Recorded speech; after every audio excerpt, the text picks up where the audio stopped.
Hello.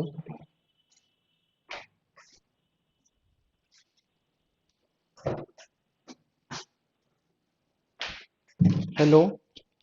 Good afternoon अंकित पाठक। अंजलि नमस्ते।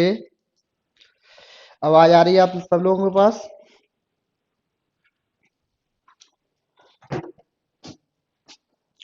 आज हम बीटीसी फोर्थ सेमेस्टर के अंतिम चारों चैप्टर खत्म करेंगे। बुक में अपने हिसाब से दिया है अलग अलग तरह से, जहाँ कोई सिक्वल नहीं है, कभी कुछ दे दिया है कभी कुछ। मैं एक तरफ से बताता जाऊंगा, आप नोट्स बनाते जाना। अभी नहीं, आपको भविष्य में भी वो नोट्स काम आएंगे। ठीक है।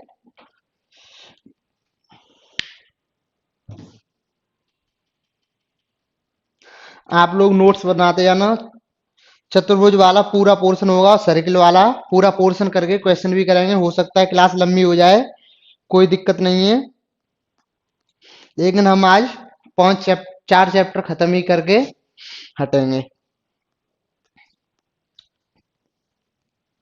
आ जाइए आप लोग, शेयर कर दीजिए जिससे अधिक से अधिक लोग आ सकें।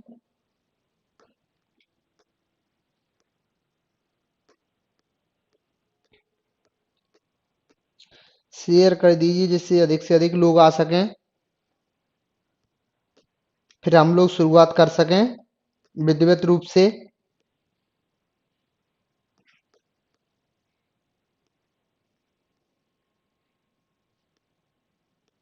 विधिवत रूप से हम शुरुआत कर सकें। चतुर्भुज चतुर्भुज और उसमें जो जो टाइप होते हैं उनकी पूरी क्लास में आज खत्म हो जाएगा। सर्किल भी खत्म हो जाएगा आज।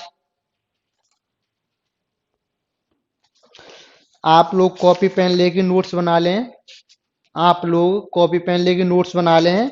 ये अभी नहीं, आपको टेट सी टेट में भी काम आएगा, क्योंकि बुक में जो दिया है, फोर्थ सेमेस्टर की बुक में पहले समलंब दे दिया है, फिर चतुर्भुज दिया है, फिर चतुर्भुज का क्षेत्रफल दिया है। मतलब अलग अलग तरह से दिया है, कोई सीक्वेंस नहीं है।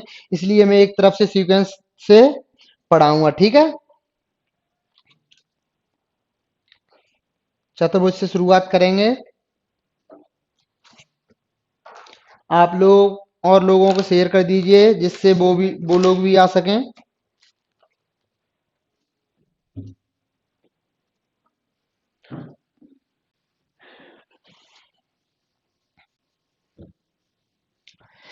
बुक में चैप्टर नंबर 15 दिया है समलंब, फिर उससे अगला चैप्टर दिया है चतुर्भुज, फिर दिया है वृत्त, और फिर से चतुर्भुज के प्रकार।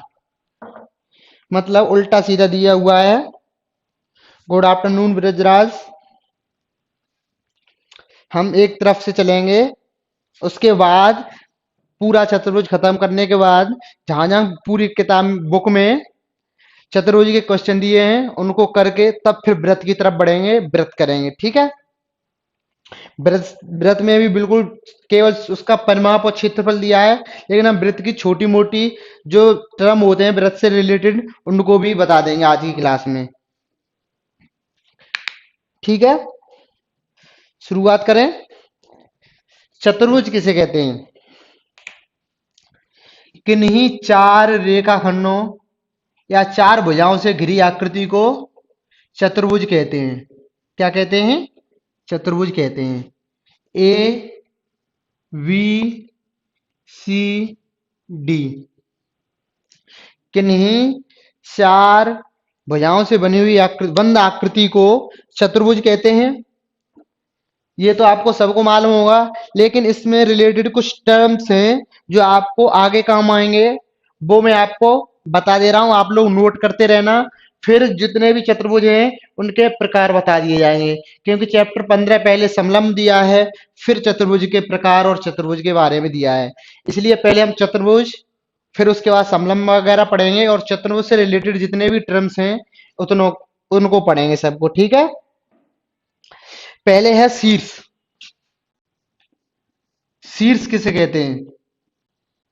पहला टर्म आता है चतुर्भुज से रिलेटेड शीर्ष। अच्छा, चतुर्भुज को या तो आप ए बी सी डी लिखते हैं, या तो आप लिखिए चतुर्भुज ए बी सी डी, या फिर जिस प्रकार से हम ट्रायंगल का चिन्ह बनाते हैं ट्रायंगल ए बी सी, उसी प्रकार अगर चतुर्भुज को चिन्ह से डिनोटेड करना हो तो ऐसे चिन्ह बनाते हैं। कैसा चिन्ह बनाते हैं? ऐसा, चतुर्भुज ए बी सी डी।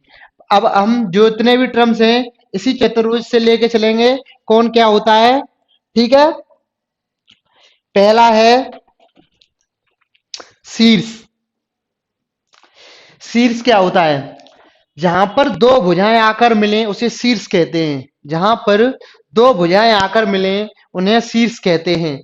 अच्छा, यहाँ पर किस किस जगह पर दो भुजाएं आपस में मिल रही हैं आप लोग नोट करते जाना।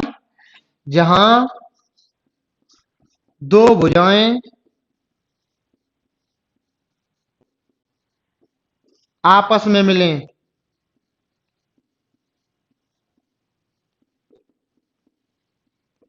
उन्हें क्या कहते हैं? शीर्ष। उन्हें क्या कहते हैं? शीर्ष। तो जहां पर दो भुजाएं आपस में मिले उन्हें शीर्ष कहते हैं। यहां पर आप देखिए शीर्ष कौन कौन से हैं। शीर्ष कौन कौन से हैं? कहां कहां पर दो दो भुजाएं आपस में मिल रही हैं? यहां हम लिख दे रहे हैं चतुर्भुज ए बी सी डी। ठीक है, तो देखो एक तो ए पर मिल रहे हैं तो आपका ए हुआ शीर्ष, बी पर भी मिल रही है तो बी हुआ शीर्ष, सी पर भी मिल रही है तो सी हुआ शीर्ष, और डी पर मिल रही है तो आपका डी भी क्या होगा? शीर्ष। आप लोग इसको नोट कर लें, शीर्ष क्या होता है। ठीक है, शीर्ष क्या होता है? जहां पर दो भुजाएं आपस में मिलें उसे शीर्ष कहते हैं। तो यहाँ पर चार, किसी भी चतुर्भुज में कितने शीर्ष हुए? चार शीर्ष हुए, ए बी सी और डी। ठीक है, आप लोग साथ के साथ लिखते जाना, आपको आगे काम आएगा। ब्रिटिश फोर्थ सेमेस्टर में ही नहीं, टेट और सुपर टेट में भी काम आएगा आपको। ठीक है, फिर अगला टर्म है विकर्ण। अगला टर्म है विकर्ण। आप विकर्ण तो सीधा जानते हैं ऐसा होता है, लेकिन अगर यही आपको पूछने को आया है बुक क्वेश्चन पेपर में तो क्या लिखेंगे? क्वेश्चन पेपर में आ जाए तो क्या लिखेंगे? विकर्ण होता है किन्हीं दो सम्मुख शीर्षों को मिलाने वाली भुजा को विकर्ण कहते हैं। शीर्षों को मिलाने वाली भुजा को वाली भुजा को विकर्ण कहते हैं। नोट कर लीजिए, किन्हीं सम्मुख।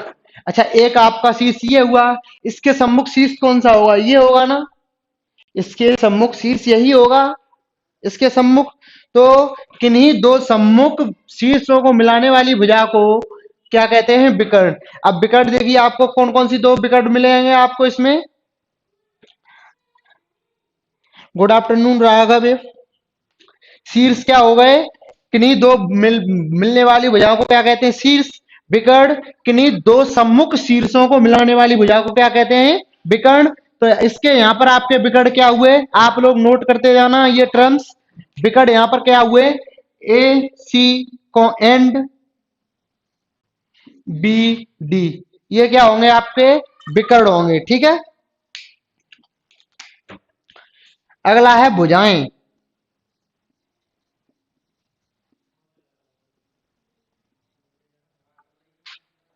भुजाएं, भुजाएं क्या होती हैं? जिन रेखाओं से अभी हम चतुर्भुज की बात कर रहे हैं इसलिए चतुर्भुज को ही लेके चलेंगे, या हो सकता है बहुभुज या त्रिभुज की करते तो हम त्रिभुज को लेके चलेंगे तो हम वहां त्रिभुज लगा देंगे। जिन रेखाओं से आकृति बनी होती है उन्हें हम क्या कहते हैं? भुजाएं।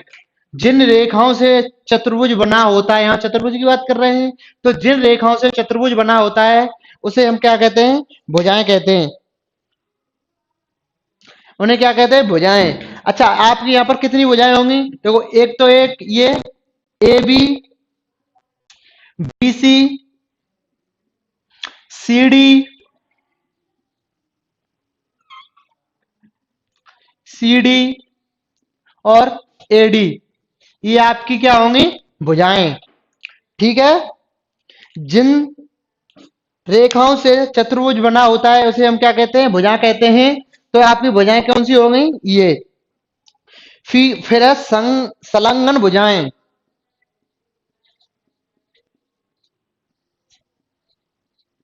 ये तो आपको सबको पता होगा। ये क्या होगी? संलग्न भुजाएं।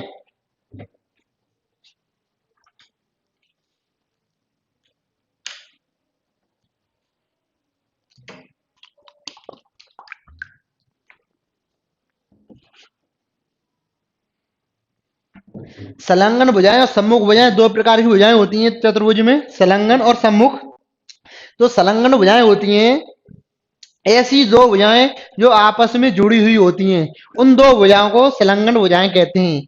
ऐसी दो भुजाएं जो आपस में जुड़ी हुई हों उन्हें संलग्न भुजाएं कहते हैं। लिख लीजिए आप, ऐसी दो भुजाएं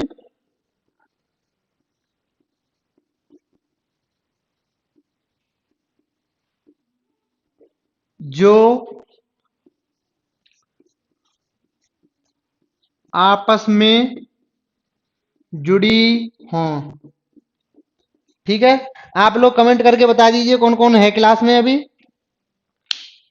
उन्हें क्या कहते हैं? संलग्न भुजाएं। अब देखो ऐसी कौन कौन सी भुजाएं हैं जो आपस में जुड़ी हैं? ए बी और बी सी। ए बी और बी सी दोनों भुजा संलग्न भुजाएं हैं, ए बी और बी सी। अगली कौन सी होगी? बी सी और सी डी। एंड लगा लीजिए, comma, B C and C D. हो गई है सी डी। अब C D and D A, comma, C D and D A हो गया। डी ए और A B, D A and A B, ये भुजाएं आपकी होती हैं संलग्न भुजाएं। ये भुजाएं क्या होती हैं? संलग्न भुजाएं। ए बी और बी सी संलग्न भुजाएं। बी सी और क्वेश्चन आपको पूछ सकता है कि ए बी की संलग्न भुजा बताइए, तो आप दो ऑप्शन हो सकते हैं, या तो ये ए बी की पूछेगा तो एक तो ये होगी आपकी ए डी, एक बी सी। तो या तो ऑप्शन इन दोनों में से एक ही देगा, या फिर ये दोनों दे के तीसरा ऑप्शन ये देगा कि दोनों, इन ए और वो दोनों। ठीक है। तो आप ऐसे संलग्न भुजाएं निकाल लेंगे। फिर होती है सम्मुख भुजाएं।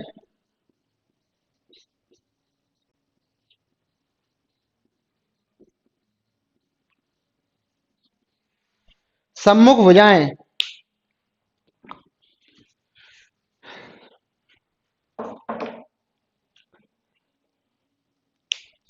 सम्मुख भुजाएं कौन सी होती हैं?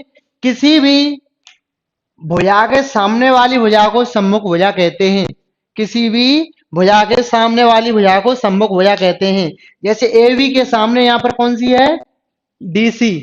ए बी के सामने कौन सी भुजा है? D C. तो यहाँ पर सम्मुख भुजाएं कितनी होंगी? सम्मुख भुजाओं के दो जोड़े होंगे, इसके सामने वाली ये, इसके सामने वाली ये। तो आपकी A B and C D सम्मुख भुजा होगी, and B C and A D सम्मुख भुजा होगी। सम्मुख भुजा किसी भुजा के सामने वाली भुजा को सम्मुख भुजा कहते हैं। ठीक है। अब बात करते हैं हम अंतःकोण। अंतःकोण क्या होता है? अंतःकोण, इसको मैं मिटा दूं या फिर इधर लिख दूं? अंत इधर लिख दे रहा हूं मैं।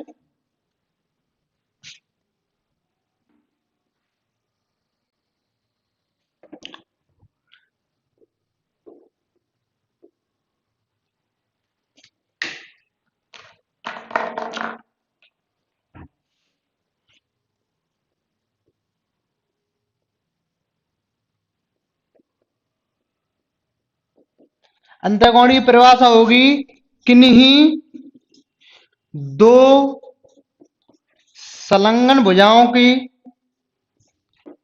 भुजाओं से बना कोण।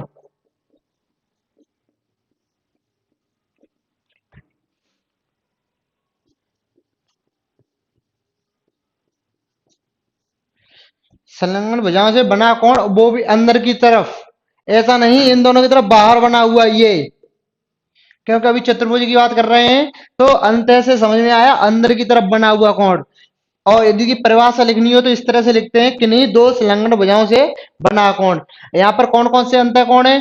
डी ए बी, यानी कि एंगल बी, एंगल सी और एंगल सी और एंगल डी, ये हो गए आपके अंतः कोण। ये क्या होंगे आपके? नमस्कार सौरभ। ठीक है, किन्हीं दो संलग्न भुजाओं से बना कोण क्या होगा आपका? अंतः कोण। फिर है आपका बाह्य कोण।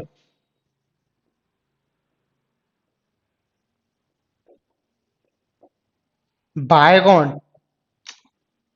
इसको आप लिखने के लिए एक फिगर ड्रॉ करना,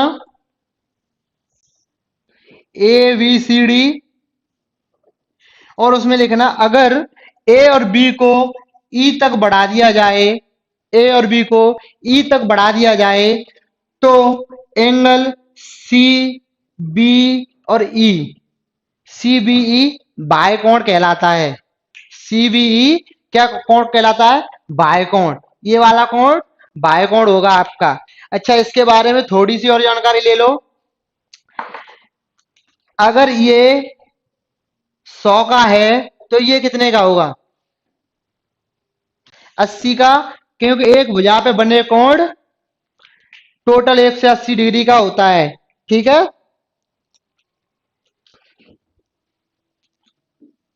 तो आपका एक बाह्य कोण इसमें ड्रॉ करके बता दे रहा हूं मैं। इसको अगर मैं ई बी इधर की बजाय इधर बढ़ा दूं, ए बी को ई तक ड्रॉ कर दिया तो आपका एंगल सी बी और ई, ये क्या होगा आपका? बाह्य कोण होगा। ब्रेजरा बिल्कुल सही है टी। अगला है सम्मुख कोण। सम्मुख कोण,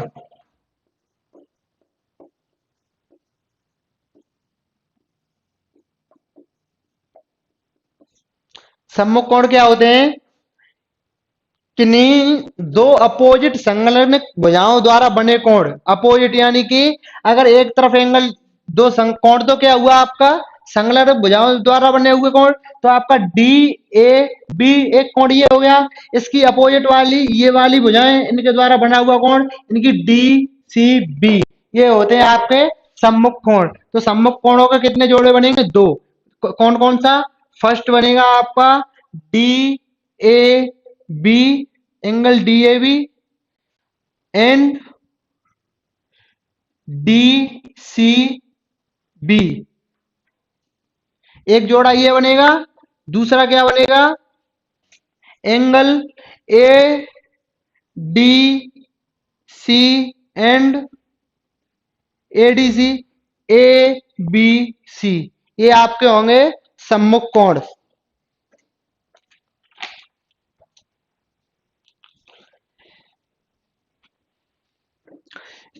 चतुर्भुज से रिलेटेड सब टर्म्स ये हो गए आपके। जिसको नोट करना हो नोट कर ले, स्क्रीनशॉट लेना हो स्क्रीनशॉट ले ले, स्क्रीनशॉट लेना हो स्क्रीनशॉट ले ले, और नोट करना हो तो नोट कर ले।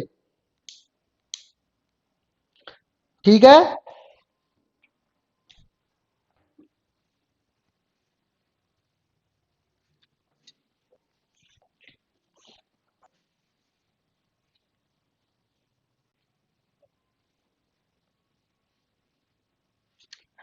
अब हम चतुर्भुज के एक एक प्रकार को पूरा समझते हुए चलेंगे। चतुर्भुज के एक एक प्रकार को पूरा समझते हुए चलेंगे। आप लोग नोट करते जाना, जो आगे भी आपके काम आएंगे। ठीक है, आप लोग नोट करते जाना, आपके भी काम आगे आएंगे। पहला है समलंब चतुर्भुज। आपका एक चैप्टर दिया है। पहला है समलंब। इसका आपका एक चैप्टर भी दिया है, इसे इंग्लिश में कहते हैं ट्रपेजियम। इसे इंग्लिश में कहते हैं ट्रपेजियम। इसके फिगर के तीन चार तरह के हो सकते हैं। फर्स्ट फिगर ये हो सकता है आपका, इसमें होता क्या है कि इसमें दो भुजाएं आपकी पैरेलल होती हैं, दो भुजाएं पैरेलल होती हैं, बाकी दो भुजाएं पैरेलल नहीं होती हैं। दो भुजाएं पैरेलल होती हैं और बाकी दो भुजाएं पैरेलल नहीं होती हैं। इसमें मैंने ये कहीं नहीं कहा कि दो भुजाएं पैरेलल होती हैं और बराबर होती हैं, सिर्फ पैरेलल होती हैं, जरूरी नहीं है बराबर हो। इसके चार फिगर कौन कौन से बन सकते हैं? पहला बन सकता है आपका ये ए बी सी डी, यानी कि ये वाली भुजा इसके पैरेलल होगी। क्या ये दोनों भुजाएं बराबर हैं? नहीं है। तो ये भुजाएं पैरेलल होती हैं, ये कैसी हैं पता नहीं, सिर्फ आमने सामने की दो भुजाएं पैरेलल होती हैं। ठीक है। दूसरा ये हो सकता है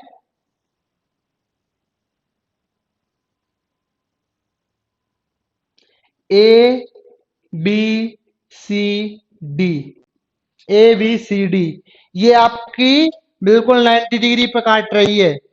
ये दोनों भुजाएं पैरेलल हैं, ये बराबर तो है नहीं, तो ये भी आपका क्या होगा? ट्रपेजियम, यानी कि समलम। थर्ड हो सकता है, इसका उल्टा कर दो, यानी कि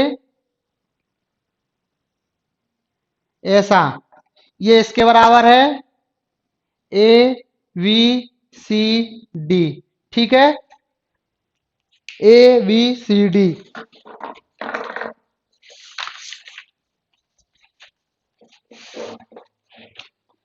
और फोर्थ होगा आपका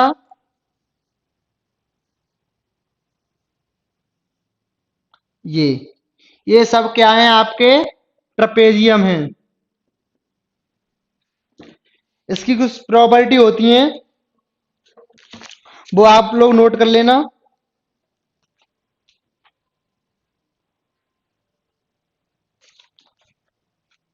पहली प्रॉपर्टी हो गई, आमने सामने की भुजा क्या होती है? समांतर होती हैं। आमने सामने की भुजा समांतर होती हैं। और अगर यहां से हम इसको ड्रॉ करें तो ये इसकी क्या होती है? हाइट। ये इसकी क्या होती है? हाइट। इसमें तो याद है, इसको ड्रॉ कर लो, ड्रॉ नहीं करो तो ये आपकी सीधा दिख रहा है, ये क्या होगी? इसकी हाइट। दोनों पैरेलल भुजाओं के बीच की दूरी को क्या कहते हैं? हाइट, यानी कि ऊंचाई। इस पूछ सकता है कि समलंब की ऊंचाई क्या होती है? तो दो पैरेलल भुजाओं के बीच की दूरी को हम ऊंचाई कहते हैं। ठीक है। इसमें क्या होगा? आपकी हाइट ये होगी, इस वाले में तो सेम दिख ही रही है, ये आपकी हाइट होगी। और इसकी कोई प्रॉपर्टी दी नहीं है, बस इसका एक क्षेत्रफल का फॉर्मूला दिया है। क्या दिया है? क्षेत्रफल का, एरिया का फॉर्मूला। आप लोग नोट कर लेना। देखो, इसमें एक फॉर्मूला तो आपका ये होता है, इसमें आपको दिया है, ड्रॉ प्रूफ करके दिया है, यानी कि आपको प्रूफ करके दिया तो मैं आपको प्रूफ भी करा दूंगा, लेकिन आप इसको एक बार इसको ऐसे नोट कर लीजिए। वन, अगर इसको मैं ए मान लू भुजा, इसको बी मान लू, तो दोनों भुजाओं का योग ए प्लस बी इंटू हाइट। इसको ये भी लिख सकते हैं 1/2 इंटू समांतर भुजाओं का योग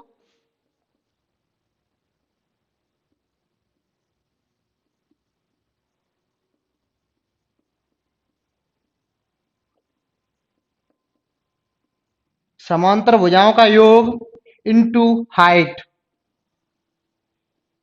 इस फॉर्मूले को आप नोट कर लो। अगर आपसे ये प्रूफ करने को आएगा तो मैं प्रूफ करना भी बता दे रहा हूं मैं आपको। अगर मैं इस फिगर को लूं, इस फॉर्मूले को जरूर नोट कर लेना। अगर मैं इस प्रूफ करना बता दे रहा हूं, जरूरी नहीं है आप इसको याद रखो या न रखो। ठीक है। ठीक है। अगर मैं इस प्रूफ इसमें ये लाइन ड्रॉ कर दूं और इसको यहां से खींचूं, तो क्या ये इसकी हाइट हो जाएगी? एक अब त्रिभुज बना ए सी बी। ए सी बी त्रिभुज का हमें अगर क्षेत्रफल निकालना हो तो त्रिभुज का क्षेत्रफल होता है 1/2 इंटू बेस यानी कि ए बी इंटू हाइट यानी कि हाइट इंटू ये हो गई एच। फर्स्ट त्रिभुज से ये हुआ, सेकंड त्रिभुज ये बना, सेकंड त्रिभुज ये बना है आपका, इस तरफ का हमने निकाल लिया। इस तरफ के त्रिभुज की बात करें हम तो इसकी हाइट कहां तक बनेगी, ये बनेगी एच, एच हाइट इसकी भी होगी, क्योंकि अगर इसकी एच है तो अगर यहां से हम ड्रॉ कर दें इसको तो इसकी भी हाइट एच होगी। अगर इस त्रिभुज का हम निकालें क्षेत्रफल तो इसका भी यही निकलेगा 1/2 इंटू ए बी। अब इस जगह ए बी नहीं है, पहले ये वाला त्रिभुज था इस वजह से ए बी, अब डी सी इंटू हाइट ये हो गया सेकंड। अगर हम पूरे की बात करें तो इस त्रिभुज का प्लस इस त्रिभुज का जोड़ देंगे तो 1/2 कोस 1/2 D C into height plus 1/2 A B into height. A B 1/2 height common चला गया, अंदर बचा D C plus A B यानी कि सम्मुख भुजाओं का टोटल। ऐसे आप प्रूफ कर सकते हैं। हाँ अंकित पाठक, 1/2 ए बी प्लस एच बिल्कुल सही। हो सकता है आपको ये प्रूफ करने को आया है क्योंकि इसमें उदाहरण में प्रूफ करने को दिया है, तो आप सिर्फ ऐसा ड्रॉ करेंगे, एक त्रिभुज इधर बना लेंगे, इस त्रिभुज का क्षेत्रफल निकाल लेंगे ए सी बी का, इसको एच बना के अपनी तरफ से ड्रॉ कर लेंगे तो इसका त्रिभुज का क्षेत्रफल होता है बेस यानी कि ए बी इंटू हाइट यानी कि ये उसका आधा 1/2। सेकंड फिर इस तरफ वाले त्रिभुज का निकालेंगे, ये आपकी इस तरह ड्रॉ करें तो ये हो गई आपकी हाइट। तो अगर इसकी हाइट है तो और बेस इधर कितना हो जाएगा डी सी, तो 1/2 डी सी इंटू हाइट और दोनों को जोड़ देंगे तो पूरे ट्रेपेजियम का हो जाएगा। तो 1/2 D C into height plus half of A B into H, यही आपका समलंब वाले चैप्टर में दिया है। ठीक है, आप लोगों को फॉर्मूला नोट करना हो तो नोट कर लीजिए, फिर इस समलंब वाले चैप्टर के हम क्वेश्चंस करा देंगे सब।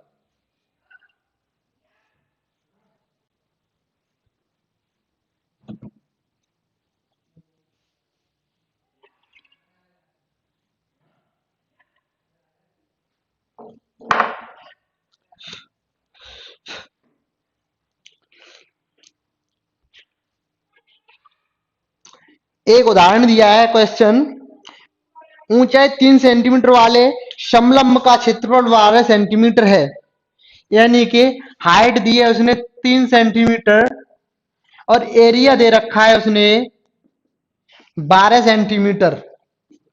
यदि समांतर भुजाओं में से एक भुजा 3 सेंटीमीटर हो, जो ए बी भुजा होती है समांतर वाली, उनमें से एक की लंबाई दी है ए बी की, एक की 3 सेंटीमीटर, तो आपको बी की लंबाई बतानी है। हाइट क्वेश्चन में दे रखा है कि हाइट अगर 3 सेंटीमीटर है समचतुर्भुज की, एरिया 12 सेंटीमीटर स्क्वायर है और उसकी समांतर भुजाओं में से एक भुजा 3 सेंटीमीटर है, तो दूसरी भुजा बताइए, दूसरी भुजा बताइए। ठीक है, तो मैं फॉर्मूला क्या था इसका, 1/2 दोनों भुजाओं का योग इंटू हाइट, यही तो था। तो 1/2 एरिया कितना है, यही तो एरिया निकलता था। एरिया हमें दे रखा है 12 सेंटीमीटर स्क्वायर।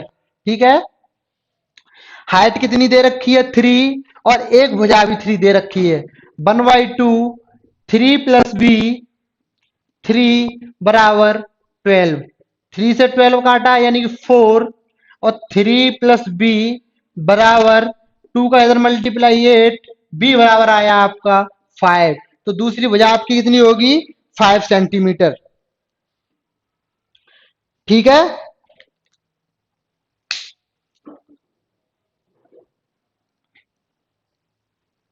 एक क्वेश्चन दे रखा है, समलंब की समांतर भुजाएं दे रखी हैं 15 मीटर और 8 मीटर, उनके बीच की दूरी यानी कि हाइट दे रखी है 12 मीटर, उसका क्षेत्रफल आपको बताना है। सेम यही वाला फॉर्मूला लगा देंगे आप, 1/2 समांतर भुजाएं एक 15 और 8 और हाइट दे रखी है 12, सॉल्व कर देंगे आपका आंसर आ जाएगा।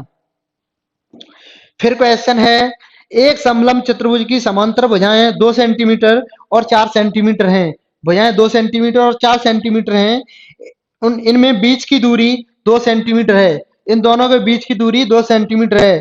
इसका क्षेत्रफल बताना है। आपको दोनों समांतर भुजाएं भी दी हैं और हाइट भी दी है। आप इस फॉर्मूले में रख के सीधा आप क्या निकाल देंगे, क्षेत्रफल। फिर से सेम क्वेश्चन है। एक समलंब समांतर भुजाएं दे रखी हैं 3 सेंटीमीटर और 4 सेंटीमीटर। इनके बीच की दूरी है 3 सेंटीमीटर। क्षेत्रफल ज्ञात कीजिए। सेम ये भी दिया है, ये भी दिया है, ये भी दिया है। आपको निकालना है क्षेत्रफल, निकाल लेंगे आप। बस थोड़ा एक क्वेश्चन है जो चेंज है उसको बता दे रहा हूं मैं।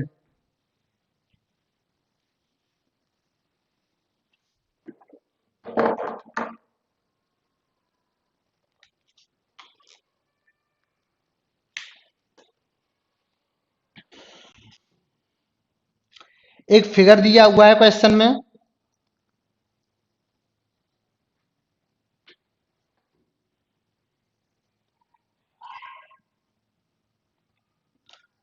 यहाँ 90 डिग्री दिया है और इसको दिया हुआ है ई वी सी और डी, और ये 5 सेंटीमीटर दिया है। ये टोटल 8 सेंटीमीटर दिया है यहां से यहां तक। ये भी 5 सेंटीमीटर दिया है।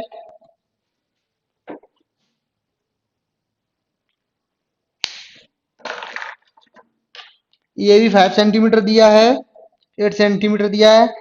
और A B parallel to C D, A B ये वाली भुजा इसके पैरेलल है। A D perpendicular to A B, जो ए डी भुजा है, ए डी भुजा किस पे परपेंडिकुलर है, ए बी पे। तो इसमें पूछ रहा है B C equal to D C. जो बी सी है वो डी सी के बराबर है, बराबर 5 सेंटीमीटर। मतलब यही फिगर बना आपका। इस फिगर में अब क्वेश्चन कर रहा है इस पूरे फिगर का क्षेत्रफल ज्ञात करना है आपको। बताओ, इस फिगर का आपको क्षेत्रफल ज्ञात करना है। इस फिगर का आपको क्षेत्रफल ज्ञात करना है। देखिए कैसे करेंगे। जब अगर ये 5 सेंटीमीटर है तो अगर हम इसको भी मिला देंगे तो इसके सामने ये क्या बन जाएगा, आपका एक आयत बन जाएगा। तो ये भी 5 सेंटीमीटर हो जाएगी, हो जाएगी कि नहीं। जब ये 5 सेंटीमीटर हो गई तो ये आपकी बनी 3 सेंटीमीटर। ये आपकी 3 सेंटीमीटर बची। अब ये आपकी जब 3 सेंटीमीटर बची है, अगर अब हम इस फिगर में जाएं, इस वाले फिगर में जाएं, बीईसी में, ट्राइंगल बीईसी, क्या ये 90 डिग्री है, होगा कि नहीं।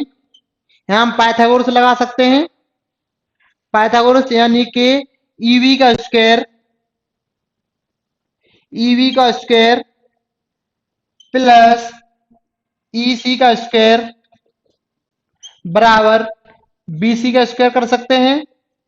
इसका स्क्वायर प्लस इसका स्क्वायर बराबर इसका स्क्वायर, यानी कि 3 का स्क्वायर 9 प्लस ईसी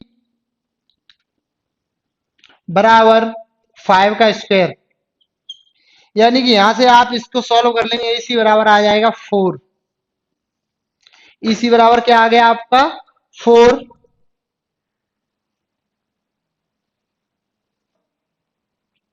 ईसी बराबर आ गया आपका 4। इसकी लंबाई आपकी हो गई 4। अब आप फॉर्मूले में रख दीजिए 1/2 इंटू दोनों भुजाओं का योग, इसका सम्मुख पैरेलल भुजाओं,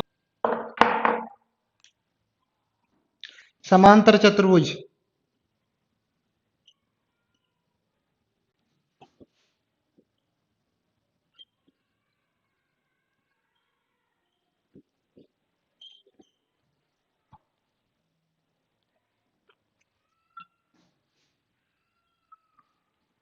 समांतर चतुर्भुज की बात करेंगे। बुक में तो बहुत कम दिया है इसके बारे में, लेकिन मैं बता दे रहा हूं इसकी प्रॉपर्टी क्या क्या होती हैं। समांतर चतुर्भुज, बस समांतर चतुर्भुज से थोड़ा अंतर है। समांतर चतुर्भुज में क्या था आपका,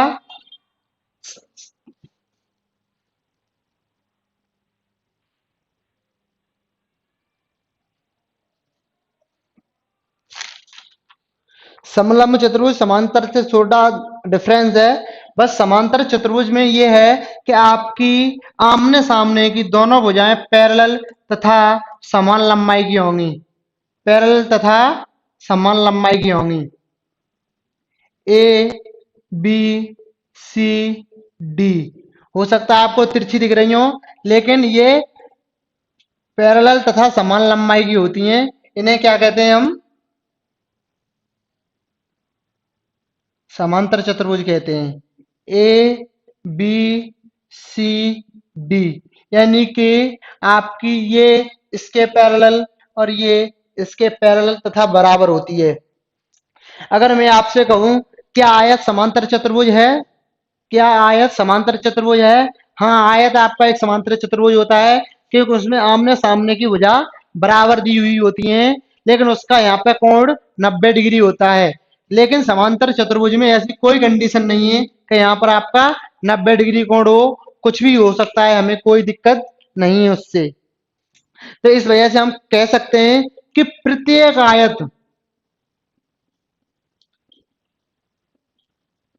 समांतर चतुर्भुज होता है, समांतर चतुर्भुज होता है। प्रत्येक आयत समांतर चतुर्भुज होता है, लेकिन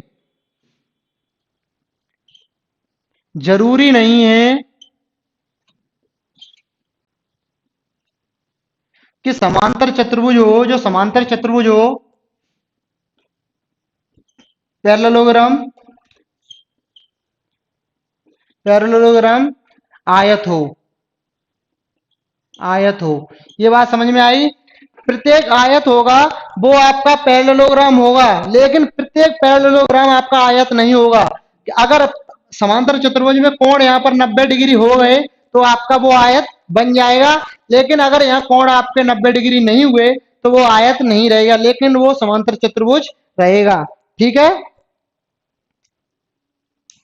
कोई दिक्कत नहीं होगी। कम लोग का, जितने लोग हैं उतने ही बहुत हैं। ये क्या होगा आपका समांतर चतुर्भुज। समांतर चतुर्भुज की कुछ प्रॉपर्टी आप लोग नोट कर लीजिए। फर्स्ट होती है अपोजिट साइड पैरेलल तथा बराबर होती हैं। अपोजिट साइड पैरेलल तथा बराबर होती हैं। तो यहाँ अपोजिट साइड यानी कि A B parallel to D C होगा and A B equal to D C. Opposite side parallel तथा यानी कि पैरेलल तथा बराबर होती हैं। फर्स्ट ये and A D parallel to B C and A D equal to B C. पहली कंडीशन क्या है समांतर चतुर्भुज की कि आमने सामने की भुजा आपकी पैरेलल होंगी और बराबर होंगी। तो जब ए बी के सामने की भुजा डी सी है तो ये पैरेलल होगी, तो A B parallel to D C, और ये बराबर भी होती हैं तो ए बी बराबर डी सी, और A D parallel to B C, ये वाली भुजा इसके पैरेलल होगी और ये इसके बराबर होगी। ठीक है,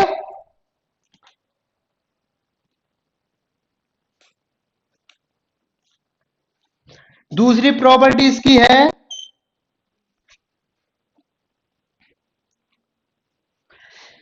इसके विपरीत कोण यानी कि सम्मुख कोण बराबर होते हैं। सम्मुख कोण बराबर होते हैं। अब बताओ इसमें सम्मुख कोण कौन सा होगा? ए का सम्मुख कोण सी होगा और बी का सम्मुख कोण डी होगा, यानी कि एंगल ए बराबर एंगल सी होगा। एंगल ए बराबर angle C and angle B बराबर एंगल डी। ठीक है, एंगल ए बराबर एंगल डी, सम्मुख कोण बराबर होंगे।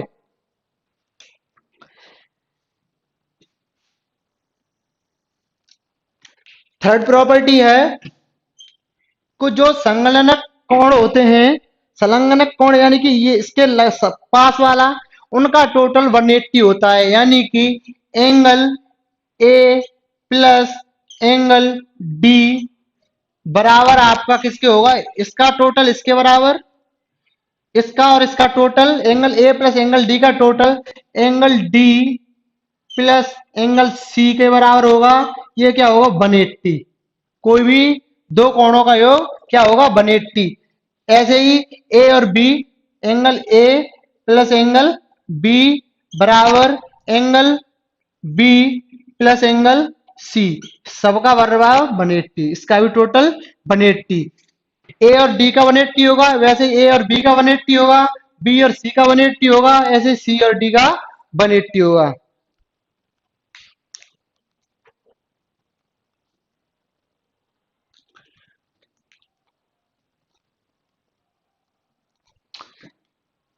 तीसरा है, सॉरी चौथा है, चौथी प्रॉपर्टी है, विकर्ण समद्विभाजित करते हैं, समद्विभाजित करते हैं।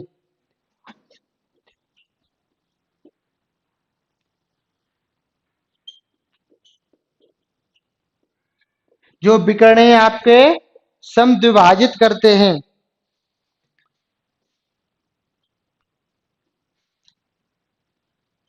इसका अगर हम विकर्ण डालें,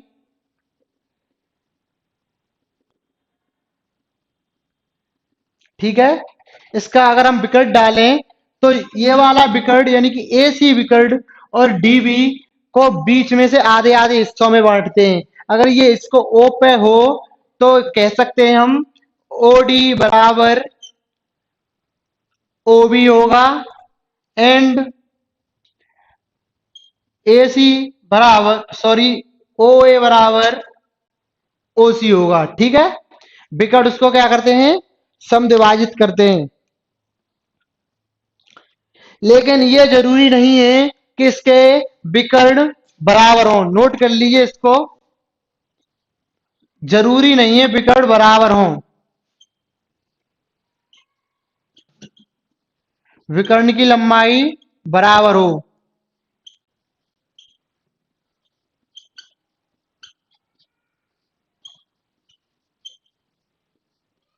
इसके विकर्ण छोटे बड़े हो सकते हैं। ठीक है,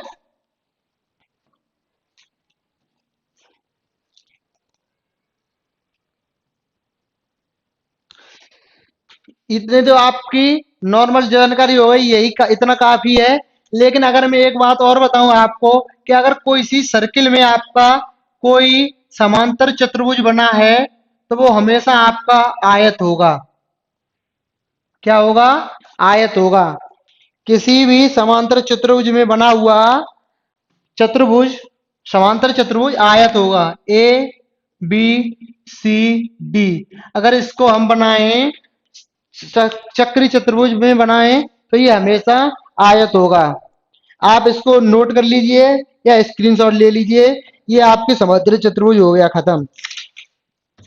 इसमें आपको अगर एरिया का फॉर्म वैसे इस बुक में नहीं दिया, अगर आपसे एरिया भी पूछे तो आप एरिया और लिख लीजिए। एरिया बराबर होता है इसका हाइट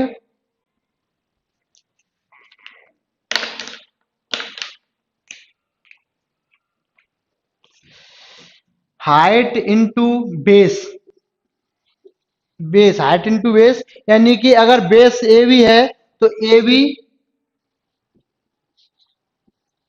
इंटू एच, और यहाँ पर एच क्या होगी आपकी? यहां से यहां तक जो ड्रॉ करेंगे वो आपकी एच होगी, ये आपकी क्या होगी? एच। ठीक है, नोट कर लीजिए इसको, फिर आगे का शुरू पढ़ाएंगे।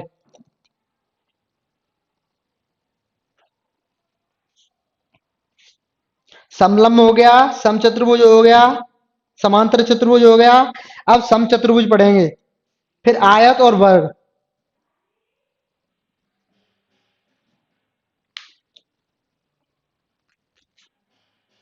जिसको नोट करना है नोट कर लीजिए, और जिसको स्क्रीनशॉट लेना है स्क्रीनशॉट ले लीजिए।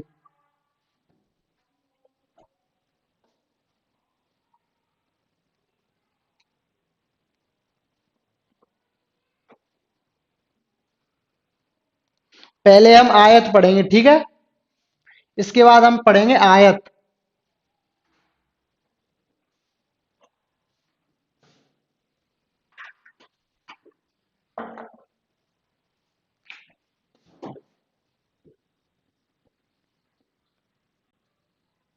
आयत की सेम प्रॉपर्टी यही होती है, आमने सामने की भुजा पैरेलल तथा बराबर होंगी, आमने सामने की भुजा पैरेलल तथा बराबर होंगी, angle A plus angle C बराबर होगा।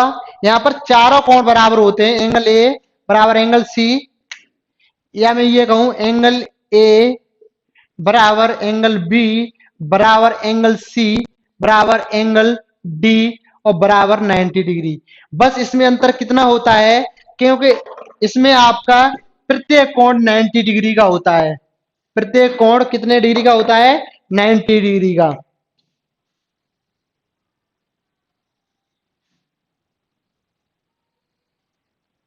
प्रत्येक कोण इसका आपका 90 डिग्री का होगा।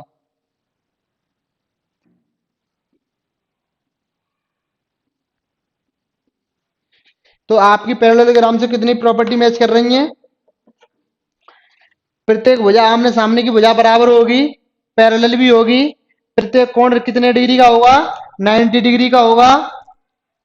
Angle A plus angle D बराबर angle D plus angle C बराबर 180। उसमें मैंने बताया था कि नहीं, दो संलग्न कोणों का योग कितना होता है? 180। इसमें आपको क्या होगा, जब एक प्रत्येक कोण 90 डिग्री का है तो किन्हीं दो कोणों का योग आप निकाल लीजिए, चाहे इसका और इसका, चाहे इसका या इसका, या इसका या इसका, किन्हीं दो कोणों का योग क्या होगा आपका? 180 होगा। ठीक है, क्योंकि सभी कोण आपके क्या दिए हैं? 180 दिए हैं। ठीक है, तो सब कोणों का योग क्या होगा? किन्हीं दो कोणों का टोटल योग क्या होगा?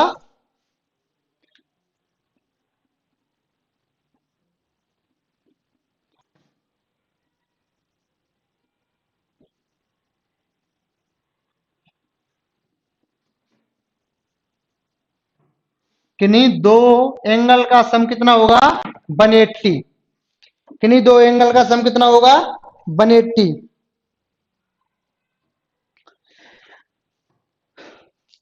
विकर्ण दोनों, इसके भी विकर्ण समद्विभाजित करते हैं, इसके भी विकर्ण समद्विभाजित करते हैं, इसके विकर्ण समद्विभाजित करते हैं, यानी कि एओ प्रॉपर्टी ये वाली चलेगी, ओडी बराबर ओबी, एओ बराबर ओसी, एओ और ओसी बराबर होगा, ओडी बराबर ओबी होगा। ठीक है, लेकिन इसमें ये वाली प्रॉपर्टी नहीं लगेगी कि जरूरी नहीं है विकर्ण की लंबाई बराबर हो, पिछले वाले में था, इसमें जरूरी है विकर्णों की लंबाई बराबर होगी, दोनों की, दोनों के विकर्णों की लंबाई कैसी होगी? बराबर होगी।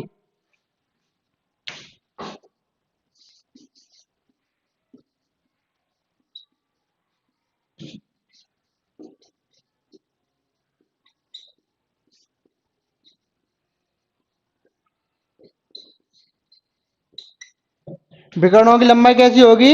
बराबर होगी। ठीक है, ये हो गया आपका आयत, इसका आप एरिया लिख लीजिए।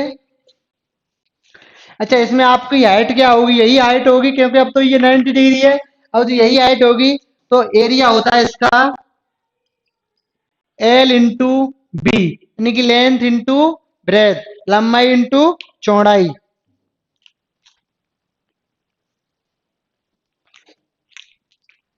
अगर हमें इसकी एक विकर्ण की लंबाई निकालनी हो, विकर्ण की लंबाई निकालने के लिए क्या करते हैं? रूट पाइथागोरस लगा दीजिए, अगर आप भूल जाएं तो पाइथागोरस लगा दीजिए। ये अगर एल है, ये बी है, तो अंडर रूट में L square plus B square, ये आपका सीधा पाइथागोरस से निकल आएगा, L square plus B square. Sandeep Ram Ram.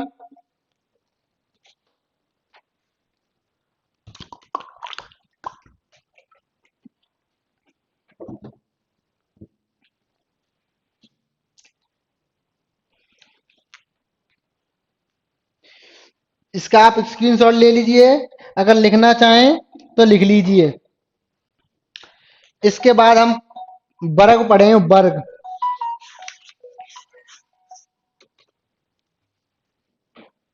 ठीक है, आयत होगा, हो गया आपका। इसके बाद वर्ग के ऊपर बात करेंगे हम।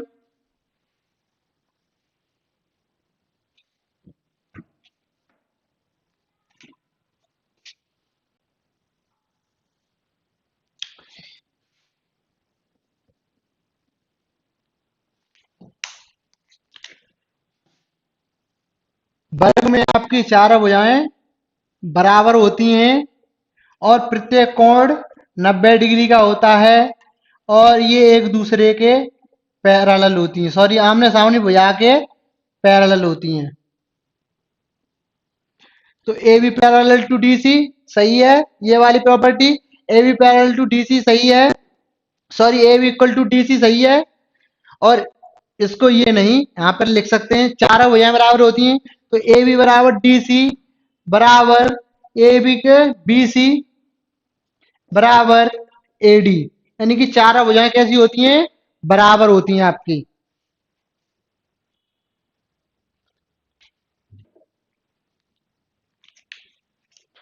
कैसी होती हैं चारों भुजाएं, कितनी होती हैं, बराबर। ठीक है,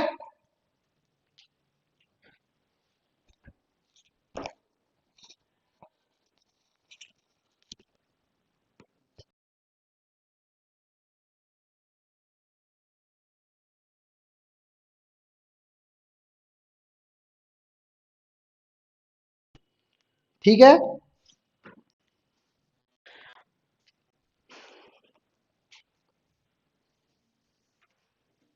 प्रत्येक कोण कितने का होता है, प्रत्येक कोण एंगल ए बराबर एंगल बी बराबर एंगल सी बराबर एंगल डी बराबर 90 डिग्री। ठीक है, चारों कोण कितने के होंगे, 90 डिग्री के।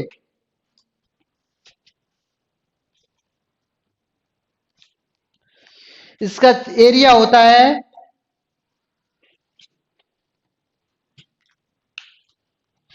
इसके विकर्ण समविभाजित करते हैं, विकर्ण की लंबाई बराबर होती है लेकिन समविभाजित इनको 90 डिग्री पे करते हैं। कितने पर करते हैं, 90 डिग्री पे। पहले विकर्ण का जो काट रहे थे एक दूसरे को, उनमें विकर्ण 90 डिग्री पे नहीं काट रहे थे, इसमें विकर्ण आपके 90 डिग्री पे काटेंगे। ठीक है, विकर्ण की लंबाई बराबर होती है। इसका एरिया होता है भुजा स्क्वायर, भुजा स्क्वायर। ठीक है,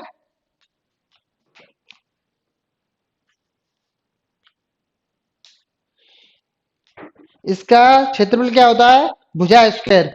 अगर हम इसका डायमीटर निकालना हो, डायमीटर अगर इसकी साइड ए है तो इसका डायमीटर अगर निकालना हो यानी कि विकर्ण निकालना हो तो डी बराबर होता है आपका ए स्क्वायर प्लस ए स्क्वायर यानी कि 2a स्क्वायर, उसका रूट यानी कि √2a। उसका विकर्ण क्या होता है, √2a।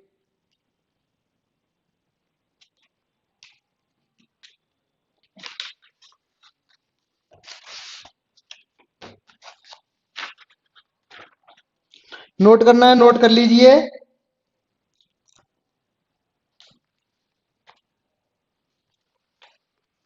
स्क्रीनशॉट लेना हो स्क्रीनशॉट ले लीजिए।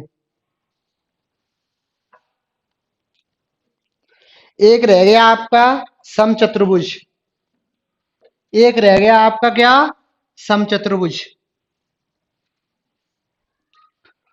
समचतुर्भुज आपका वर्ग जैसा ही होता है, बस उसमें क्या अंतर होता है कि इस उसमें सभी कोण 90 डिग्री के थे, इसमें कोण 90 डिग्री के नहीं होते। चारों भुजाएं बराबर और एक दूसरे के पैरेलल होती हैं, A B C D, A B C D.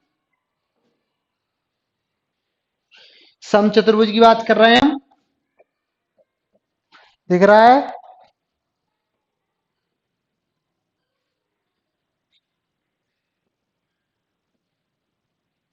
ठीक है, A B parallel to D C, A B parallel to D C है, सही बात है, ये वाली प्रॉपर्टी सही है। A D equal to B C equal to A B equal to D C यानी कि चारों भुजाएं बराबर हैं, चारों भुजाएं बराबर हैं, सही है। A D parallel to B C, A D parallel to B C सही है, ये भी है। एंगल ए बराबर एंगल बी, एंगल सी पर एंगल डी बराबर 90 डिग्री। बस ये वाली प्रॉपर्टी आपकी नहीं लगेगी, ये वाली प्रॉपर्टी नहीं लगेगी। इसमें आपके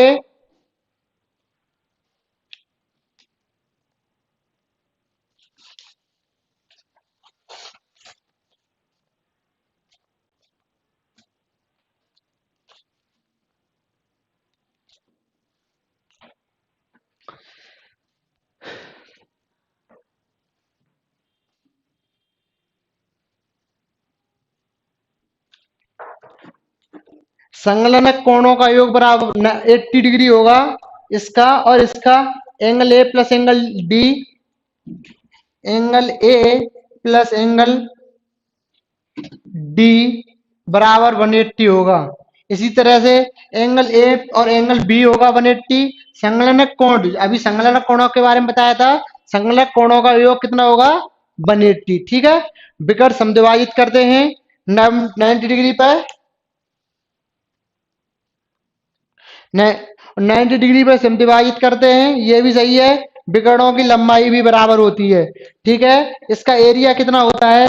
एरिया लिख लीजिए, एरिया होता है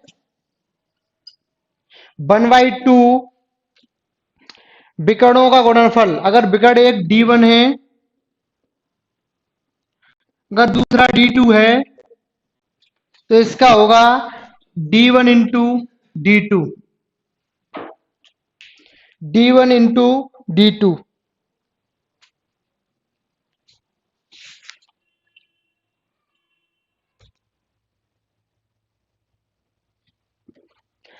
आप दो चतुर्भुज और बचे हैं, उनको और बता दे रहे हैं।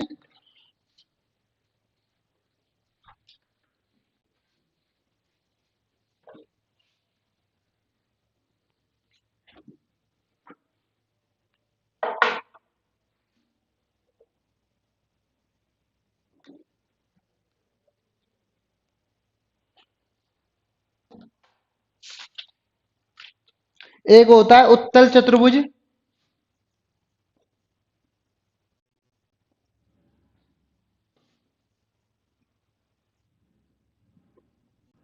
एक अवतल। उत्तल और अवतल। उत्तल चतुर्भुज में कोई भी कोण 180 से ज्यादा ना हो, कोई भी कोण 180 से ज्यादा ना हो, ये सब कितने से? 180 से कम हो, इसे कहते हैं उत्तल चतुर्भुज। और अवतल में कम से कम एक कोण, कम से कम एक कोण 180 से ज्यादा का हो, कम से कम एक कोण 180 से ज्यादा हो। तो ये कोण आपका 180 से ज्यादा हो गया, तो ये हो गया अवतल चतुर्भुज। इस तरह से आपके चतुर्भुज हो गए आज के खत्म, चार चैप्टर के। आप क्वेश्चन लगा लेना इनको।